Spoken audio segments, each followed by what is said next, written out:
La neblina cubría los campos de maíz del valle de Texcoco, mientras la hacienda Los Pinos despertaba lentamente bajo el cielo gris. Sus muros de adobe guardaban historias oscuras que el viento nocturno llevaba hacia el antiguo lago seco. Don Bernardo Salazar observaba sus tierras desde el balcón con orgullo severo y mirada fría acostumbrada al poder colonial. Había construido su riqueza con disciplina militar, tierras arrebatadas y el trabajo forzado de hombres encadenados. Su esposa, doña Inés de la Garza, caminaba por los pasillos como una figura elegante envuelta en misterio inquietante. Su belleza cautivaba a todos, pero su mirada profunda provocaba escalofríos incluso en los sirvientes más experimentados. Los esclavos despertaban antes del amanecer cuando el aire todavía era frío y los gallos apenas comenzaban a cantar.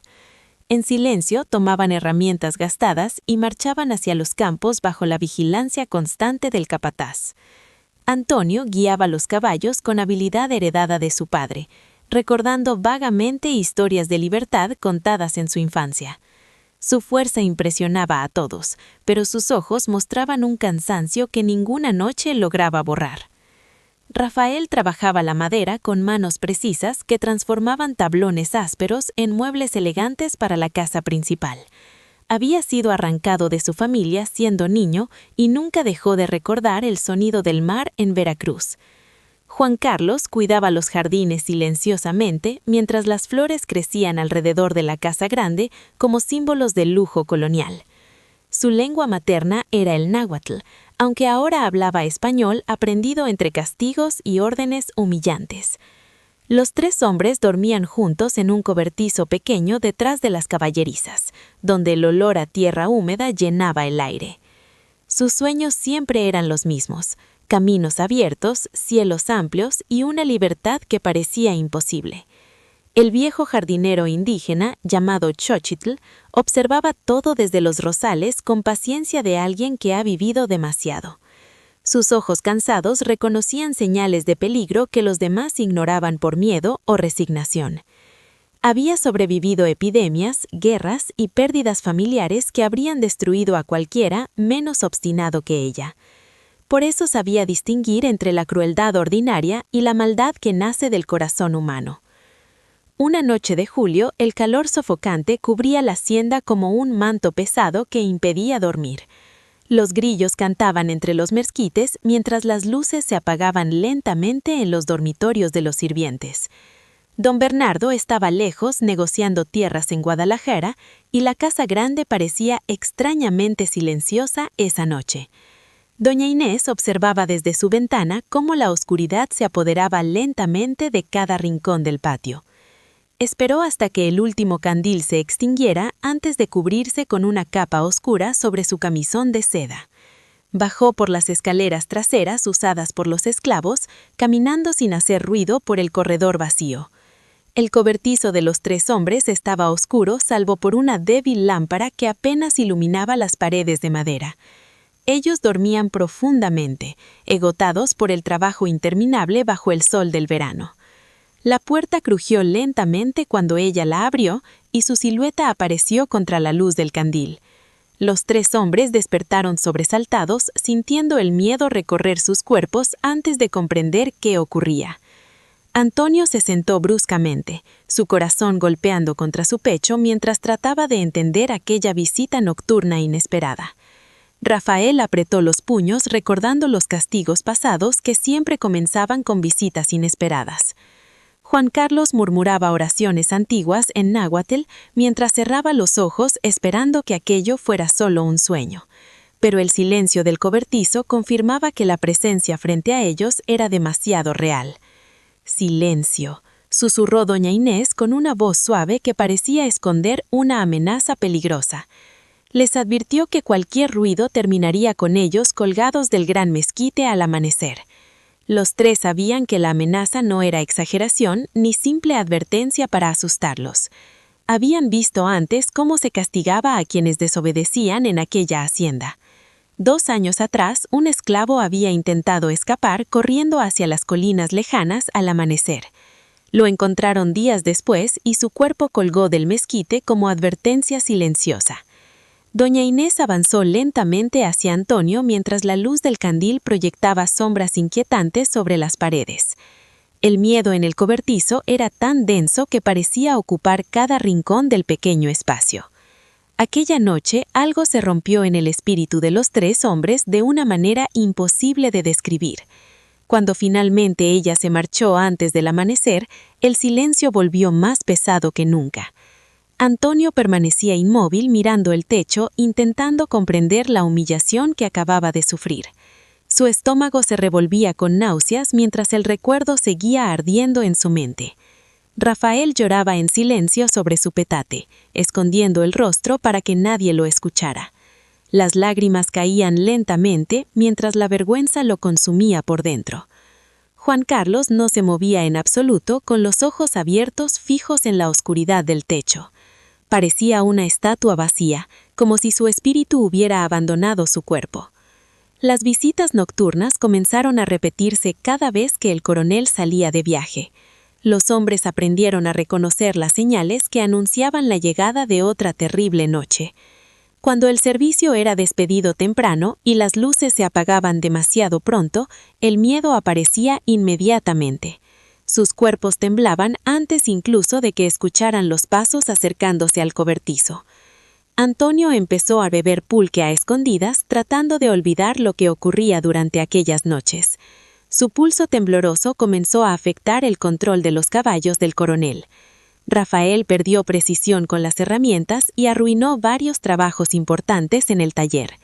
Cada error provocaba castigos adicionales que empeoraban su desesperación. Juan Carlos dejó de hablar por completo y solo respondía con gestos silenciosos. Los otros esclavos comenzaron a evitarlo creyendo que había perdido la razón. Xóchitl observaba aquellos cambios con preocupación creciente mientras trabajaba entre los rosales del jardín. Sabía que algo terrible estaba ocurriendo, aunque nadie tuviera el valor de decirlo. Una madrugada, encontró a Juan Carlos sentado en la tierra cavando con las manos desesperadamente. A su lado había una cuerda con un nudo preparado para terminar con su sufrimiento. Ella se sentó junto a él y habló suavemente en náhuatl, preguntando qué le había hecho la señora. Juan Carlos no respondió, pero sus ojos oscuros revelaban la verdad. La anciana sintió una rabia profunda despertar en su pecho como un fuego antiguo. Era la misma furia que su pueblo había sentido siglos atrás contra los conquistadores. Desde ese momento, supo que algo debía hacerse para detener aquella oscuridad creciente. Los dioses antiguos parecían susurrar justicia en el viento nocturno. En octubre, el coronel regresó cargado de regalos costosos traídos de ciudades lejanas, telas finas, un abanico de marfil y un collar de perlas para su esposa. Durante la cena, doña Inés actuó como la esposa perfecta, hablando de cosechas y mejoras en la hacienda. Don Bernardo escuchaba satisfecho, creyendo que todo estaba bajo control. Pero esa noche, mientras su esposo dormía profundamente, ella permanecía despierta observando las sombras del techo. Sus pensamientos giraban alrededor del poder oscuro que ejercía sobre aquellos hombres. Sabía perfectamente que sus actos eran monstruosos, incluso para la brutal sociedad colonial. Sin embargo, ese conocimiento solo alimentaba su deseo de seguir cruzando límites prohibidos. Semanas después, el coronel anunció otro viaje largo hacia Veracruz por asuntos legales. La noticia cayó sobre los 3 esclavos como una condena inevitable. Aquella misma tarde, Rafael intentó escapar, corriendo hacia los campos de maíz sin pensar demasiado. Solo quería alejarse de la hacienda antes de que la noche volviera. Los perros rastreadores lo encontraron rápidamente antes de que alcanzara el límite de la propiedad. El capataz Robles lo capturó furioso y lo arrastró de regreso. Todos los trabajadores fueron obligados a formar un círculo alrededor del gran mezquite. El coronel ordenó 20 latigazos para dar ejemplo a los demás. Rafael gritó mientras cada golpe abría su piel bajo la mirada fría del capataz. Doña Inés observaba desde el balcón con expresión completamente impasible. La espalda del joven se convirtió en un mapa de sangre mientras el coronel contaba cada golpe lentamente. El silencio de los demás esclavos era más pesado que el sonido del látigo. Cuando el castigo terminó, Rafael apenas podía mantenerse consciente sobre la tierra. El viento movía las hojas del mezquite como si la naturaleza misma guardara aquel secreto. La vida en la hacienda continuó como siempre al día siguiente, bajo el sol del valle. Pero algo invisible había cambiado para siempre entre quienes habían presenciado aquella escena. Los campos de maíz seguían creciendo verdes y silenciosos bajo el cielo inmenso de Texcoco. Mientras tanto, la oscuridad en los pinos apenas comenzaba a revelar su verdadera profundidad. El látigo cayó una y otra vez, abriendo surcos rojos en la espalda de Rafael. Sus gritos llenaron el aire hasta convertirse en un silencio inquietante. Al principio, gritó con fuerza desesperada. Después solo quedaron gemidos débiles que se perdieron entre el polvo del cobertizo. Cuando terminó el castigo, su cuerpo fue arrastrado inconsciente al suelo. La sangre marcaba el camino detrás de él. Doña Inés observaba la escena con una calma perturbadora.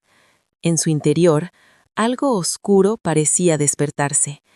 El poder absoluto sobre otros le producía una emoción extraña, una sensación que su vida cotidiana nunca le había dado.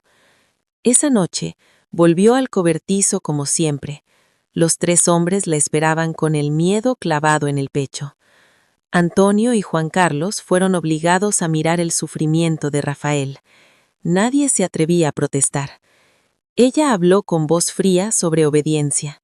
Les recordó que pertenecían completamente a su voluntad.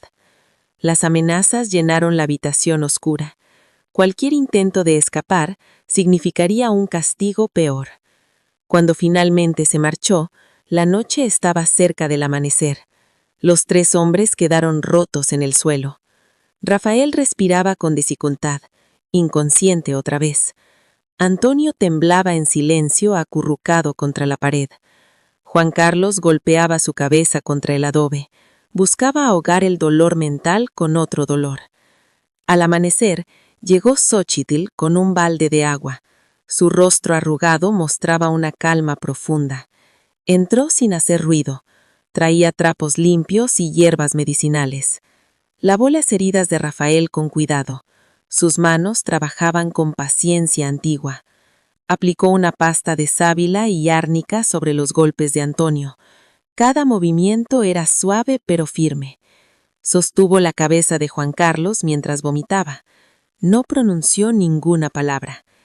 El silencio de la anciana estaba lleno de significado. En él vivía una promesa silenciosa.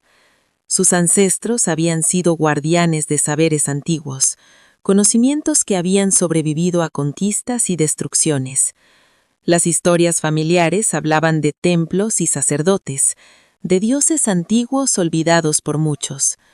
Su bisabuelo había presenciado la caída de una gran ciudad, había salvado las tradiciones en su memoria. Ese conocimiento viajó de generación en generación, siempre en susurros durante la noche. Pero los saberes nunca desaparecieron del todo, solo esperaban el momento adecuado para despertar. Esa noche, Xóchitl caminó hacia el bosque cercano. La luna iluminaba el sendero. Llegó a un claro oculto entre encinos. Allí la tierra guardaba secretos antiguos. Cavó con paciencia bajo la luz plateada. Sus manos encontraron un bulto envuelto en cuero. Lo había enterrado décadas antes. Su madre le había dicho que un día lo necesitaría. Dentro había objetos ceremoniales, herramientas usadas por generaciones pasadas.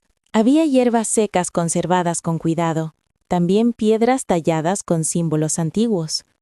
Entre todo, destacaba un cuchillo de obsidiana, negro, brillante y extremadamente afilado. Xóchitl lo sostuvo con respeto. Era un instrumento cargado de historia. Durante los días siguientes se preparó en silencio. Ayunó y purificó su cuerpo. Recolectó hierbas en momentos precisos, observó las fases de la luna, cantó oraciones en lengua ancestral, invocó fuerzas que la tradición recordaba. Mientras tanto, el coronel partió de viaje.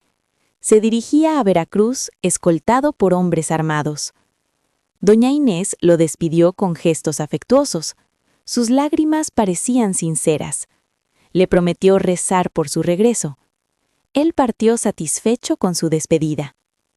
Cuando el polvo del camino desapareció, ella sintió anticipación. Planeaba nuevas formas de dominar a los prisioneros. Pero la primera noche ocurrió algo inesperado. No visitó el cobertizo. Los 3 hombres esperaron en la oscuridad durante horas. El miedo los mantenía despiertos. El reloj de la capilla marcó el paso del tiempo. Ella nunca llegó. El alivio fue casi doloroso. Sus cuerpos por fin se relajaron. Rafael sintió una pequeña chispa de esperanza. Antonio respiró profundamente. Juan Carlos murmuró oraciones en voz baja. Tal vez los dioses habían escuchado. Al segundo día, Antonio fue llamado a la casa principal. El capataz lo condujo en silencio. Un cuarto oscuro lo esperaba. Allí estaba doña Inés. Cuando salió horas después, apenas podía caminar. Sus hombros estaban caídos. Robles lo observó sin hacer preguntas. En la hacienda, todos aprendían a guardar silencio. Días después, fue el turno de Rafael. Su espalda aún estaba marcada. Ella lo examinó con mirada fría. Habló suavemente, pero con dureza. Rafael no respondió a sus palabras. El miedo cerraba su garganta. La sonrisa de la mujer era inquietante. Sus ojos reflejaban algo cruel. El último fue Juan Carlos. Para entonces la esperanza casi había desaparecido. Desde el jardín, Xóchitl observaba todo. Sus manos arrancaban hierbas lentamente. En su mente se preparaba el momento final. Cada detalle del ritual estaba listo. Había consagrado el cuchillo con sangre ritual. Las hierbas esperaban el momento correcto. La cuarta noche llegó silenciosa. Doña Inés descendió las escaleras sin hacer ruido. Cruzó el patio bajo las bugambilias rojas. Empujó la puerta del cobertizo. Los 3 hombres estaban despiertos. Sabían que ella vendría. Pero algo era diferente en el aire. Un olor extraño flotaba en la habitación. Las sombras parecían más profundas, como si ocultaran algo vivo. Ella sintió un escalofrío breve. Lo ignoró. No vio a Xóchitl escondida en la oscuridad. La anciana esperaba inmóvil. En las paredes había símbolos pintados, dibujos hechos con ceniza y sangre. Eran invocaciones antiguas, llamados a fuerzas olvidadas. Cuando la mujer ordenó a los hombres arrodillarse, su voz sonó menos firme. Por primera vez, Antonio respondió. Dijo una sola palabra. No. La palabra llenó el cobertizo. La sorpresa cruzó el rostro de la mujer. Avanzó furiosa hacia él, pero algo detuvo su movimiento. Un filo frío tocó su garganta. El cuchillo de obsidiana apareció. Xóchitl había salido de las sombras. Sus ojos brillaban con decisión. El cuchillo presionaba contra la piel de doña Inés. Una línea roja apareció. La anciana habló con calma firme. Su voz parecía más fuerte que antes. Le dijo que su maldad había terminado, que la tierra reclamaba justicia. Los 3 hombres observaban sin moverse. El momento parecía irreal. Nadie respiraba con normalidad. El silencio dominaba todo. Xóchitl ordenó a los hombres salir. Les indicó el camino hacia el norte. Les habló de una misión cercana. Allí encontrarían refugio. Ellos obedecieron de inmediato. Sus pasos eran torpes pero decididos. La noche afuera parecía más ligera. El aire sabía a libertad. Dentro del cobertizo quedó la anciana con la mujer. El cuchillo seguía firme. Doña Inés intentó amenazarla. Habló del castigo que vendría. Xóchitl no mostró miedo, solo una tristeza antigua. Le explicó que algunas acciones exigen equilibrio, que el daño debe detenerse.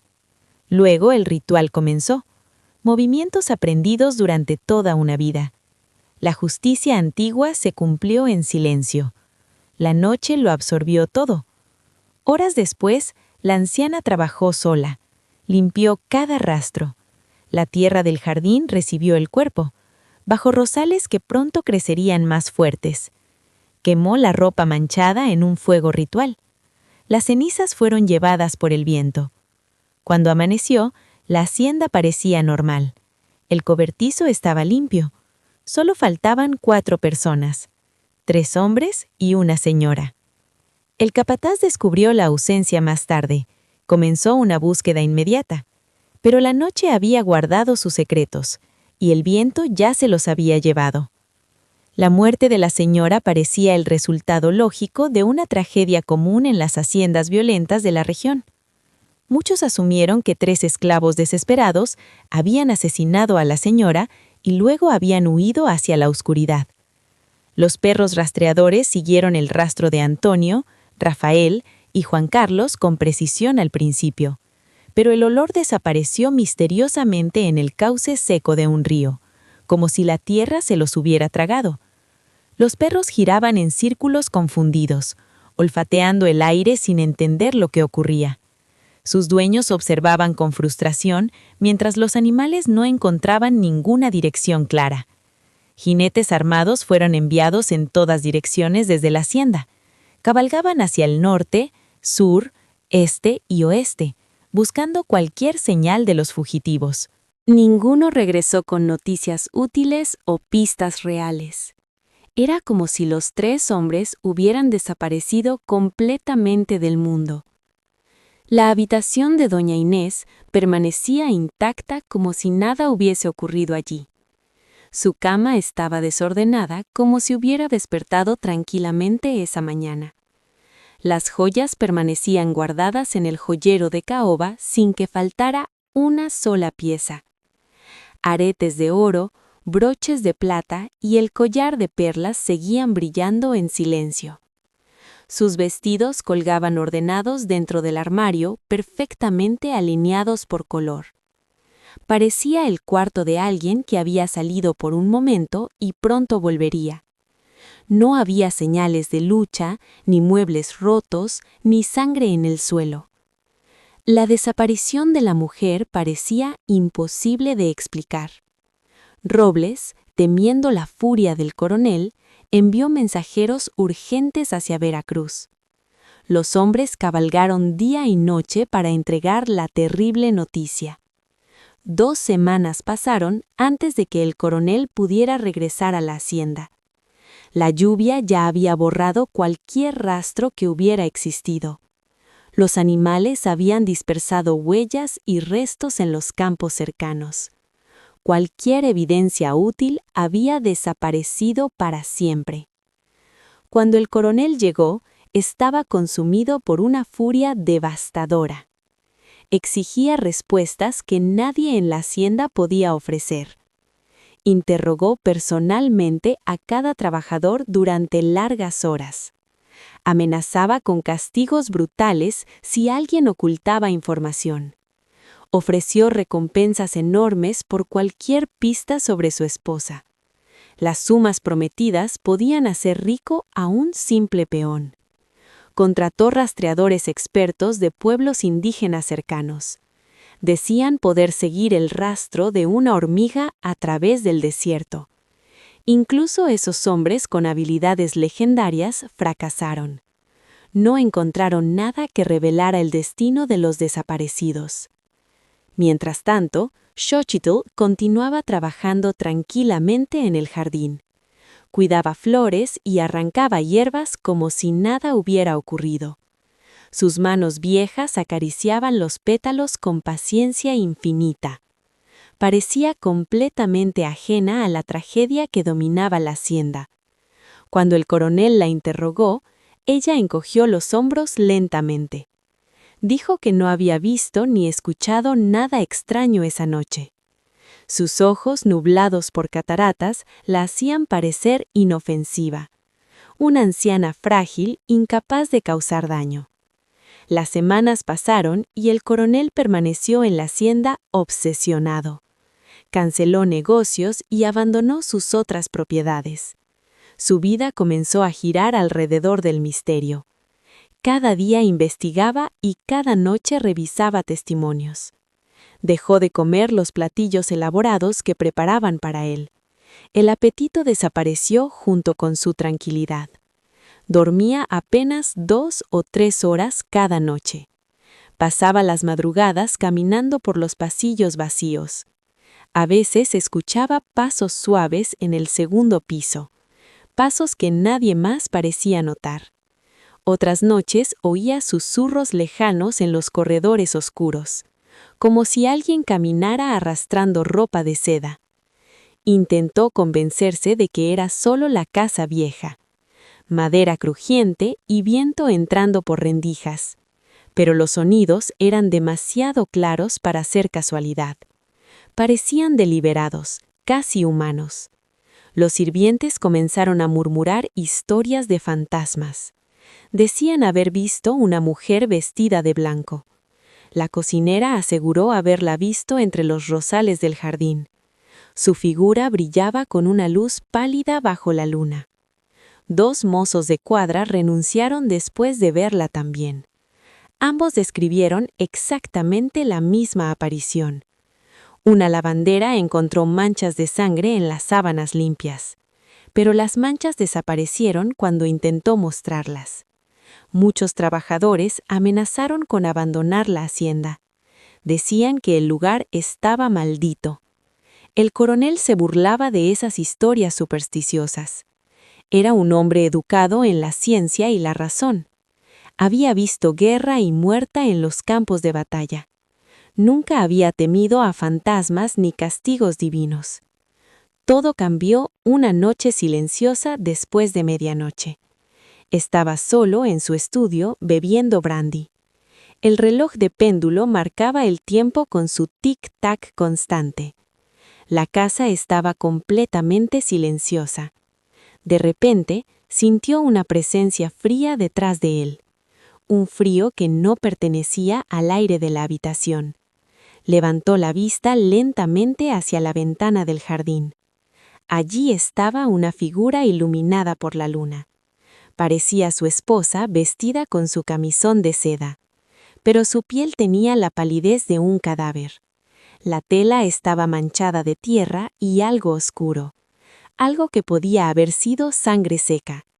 Su cuello mostraba una herida terrible, una línea roja que cruzaba de oreja a oreja. El coronel dejó caer el vaso de brandy al suelo. El cristal se rompió con un sonido agudo. Se levantó tambaleándose, apoyándose en su escritorio. No sabía si estaba soñando o volviéndose loco. «Inés», susurró con voz quebrada. La figura sonrió lentamente. Esa sonrisa estaba llena de odio profundo, un odio acumulado durante siglos. Extendió sus manos hacia él lentamente. Sus dedos parecían garras cubiertas de tierra. «Esposo», dijo con una voz profunda y extraña. «¿Me extrañaste?» El coronel retrocedió aterrorizado. Tropezó con su silla, que cayó al suelo. En ese instante la figura desapareció, como si nunca hubiera estado allí. Pero el frío permaneció en la habitación, y el olor a tierra húmeda llenó el aire. Desde aquella noche las visitas comenzaron regularmente, siempre cuando el coronel estaba solo. La aparición hablaba con él durante horas. Susurraba secretos y acusaciones terribles. Le contó lo que había hecho con los esclavos, los abusos y torturas que él nunca había visto. Cada detalle era una herida en su mente, imágenes que no podía borrar. Intentó buscar ayuda en sacerdotes de la catedral. Ellos bendijeron toda la casa con agua santa. Rezaron 3 días completos. Creían haber expulsado cualquier espíritu. Pero esa misma noche ella regresó riendo. Su risa sonaba como vidrio rompiéndose. Desesperado, contrató a un brujo de Veracruz, un hombre famoso por sus rituales poderosos. El brujo pasó una sola noche en la hacienda. Huyó al amanecer lleno de terror. Dijo que fuerzas antiguas dominaban aquel lugar, fuerzas que ni él podía controlar. El coronel comenzó a deteriorarse rápidamente. Su cabello se volvió blanco y comenzó a caer. Su rostro adquirió un tono amarillento enfermizo. Sus manos temblaban constantemente. Los rumores sobre su locura se extendieron por la región. Muchos decían que estaba siendo castigado. Xochitl observaba todo en silencio desde el jardín. Parecía satisfecha con el destino del coronel. Sabía que la justicia antigua estaba funcionando. Una justicia más vieja que cualquier ley. Un año después de la desaparición, él la llamó a su estudio. Su voz era débil como un susurro. «¿Sabes lo que pasó?», le dijo. Ella simplemente sonrió. «Sí, señor, lo sé», respondió tranquilamente. El coronel quedó sorprendido por su sinceridad. «¿Dónde está?», preguntó desesperado. La anciana señaló hacia los rosales del jardín. «Allí ha estado todo este tiempo», dijo, alimentando las flores. El coronel cayó de rodillas en la tierra. Miraba los rosales gigantes con horror. Las flores eran rojas como sangre fresca, crecían más hermosas que nunca. Esa noche escribió una carta confesando todo. Aceptó su culpa y su complicidad. Luego tomó su pistola de duelo, la misma con la que había matado hombres antes. Se sentó en su estudio iluminado por velas y apretó el gatillo. El disparo resonó por toda la hacienda, como el final de una larga agonía. Años después, los nuevos dueños aún escuchaban pasos, susurros en los pasillos vacíos de la casa. La hacienda comenzó a ganar una reputación oscura entre los pueblos cercanos. La gente decía en voz baja que algo en esas tierras estaba profundamente maldito. Los viajeros evitaban pasar por el camino que cruzaba frente a la propiedad. Incluso los arrieros más valientes aceleraban el paso cuando caía la noche. Se contaba que la casa principal guardaba ecos de antiguos gritos. Las paredes parecían susurrar historias que nadie quería escuchar. Con el tiempo, los trabajadores comenzaron a abandonar sus puestos. Decían sentir miradas invisibles siguiéndolos entre los corredores vacíos. Uno de los últimos dueños despertó una madrugada aterrorizado. Aseguró haber visto a una mujer de blanco flotando sobre su cama.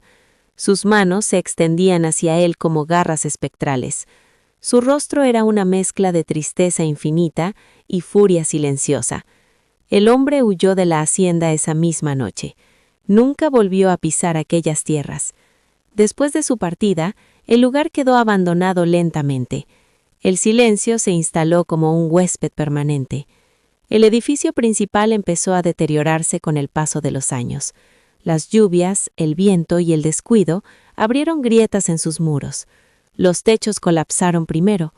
Luego las ventanas se rompieron y las puertas cayeron de sus bisagras. Las habitaciones que antes habían sido elegantes se llenaron de polvo.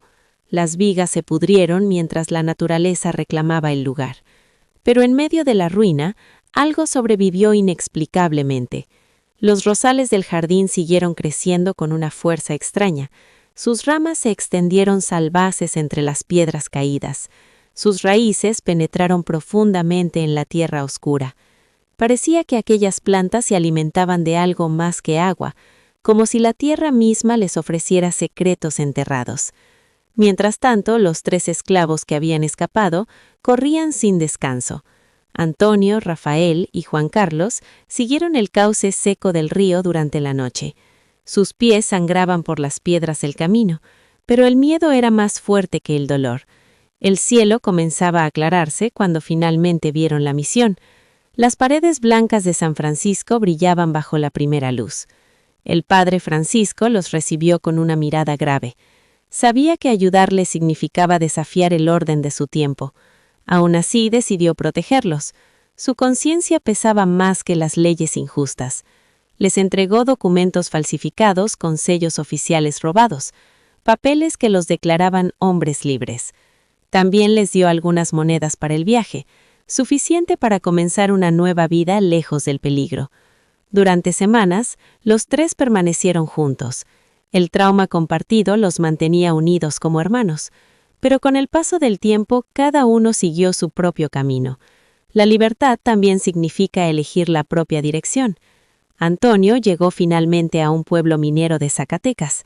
Allí encontró trabajo como arriero transportando plata. Era un hombre silencioso y reservado. Nunca hablaba demasiado de su pasado. Las noches eran las más difíciles para él. Los recuerdos regresaban cuando el silencio llenaba la oscuridad. Intentaba olvidarlos con pulque barato, pero algunos recuerdos nunca desaparecen. Murió a los 52 años durante una tormenta eléctrica. Su caballo se asustó y lo arrojó contra las rocas de un barranco. Quienes lo encontraron dijeron que aún respiraba débilmente. Sus últimas palabras fueron un susurro de alivio. Por fin libre. Luego el silencio se lo llevó. Rafael tomó otro camino hacia el norte. Atravesó territorios peligrosos hasta llegar a las misiones de California. Los frailes necesitaban carpinteros hábiles. Rafael encontró paz trabajando la madera. Con paciencia transformaba troncos ásperos en obras hermosas, retablos y altares que adornaban las iglesias. En sus tallos escondía símbolos secretos, pequeños mensajes de dolor y esperanza que solo él comprendía. Con el tiempo se casó con una mujer indígena. Ambos compartían cicatrices invisibles del pasado. Tuvieron 4 hijos. A ellos les enseñó el arte de la madera, pero nunca les contó completamente su historia. Quería protegerlos de recuerdos demasiado crueles. Murió a los 67 años rodeado de su familia. Fue enterrado con respeto en el cementerio de la misión. Su lápida fue tallada por uno de sus hijos.